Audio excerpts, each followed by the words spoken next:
大家好，我係 Stephen Ken 簡先生。你有冇發覺而家呢？大家都覺得做一餐飯呢要花好多嘅時間有時要花1-2個鐘頭。咁而家我話俾你聽，我有個新嘅煮食方法，係3分鐘可以一齊做好3個餸。咁你信唔信呢？嗱，其實呢，我而家其實已經係做咗呢3個餸出嚟㗎啦。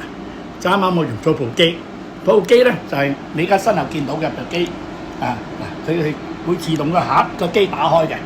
咁換句話講呢，我而家做咗3個餸呢。嗱，我俾大家睇下，我做咗3個咩餸呢？第一個就係OK，呢個係米粉鮮蝦雞肉炒米粉 OK， 另外一個西蘭花炒雞片 OK，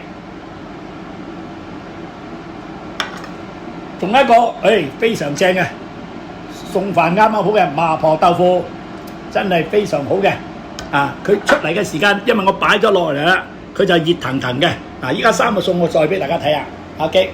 咁其實呢3個餸呢，我只係花咗幾分鐘嘅時間就做到出嚟㗎啦。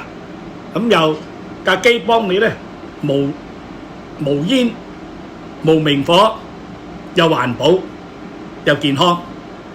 食物呢係由你自己去配搭啲材料，只要做好材料放落機度，佢就自己同你煮㗎啦。咁大家都一啲都唔使麻煩，幾分鐘3個餸就可以話熱騰騰咁上桌面，咁就變咗即刻可以開始開餐食晚飯。好啦，如果大家對呢部機我叫做先至3有興趣嘅話呢，記得咯點讚留言分享，留低你寶貴嘅意見，話俾我聽你對呢部機嘅觀感係點樣呢？記得啦，我係 Stephen Ken 簡先生，多謝大家。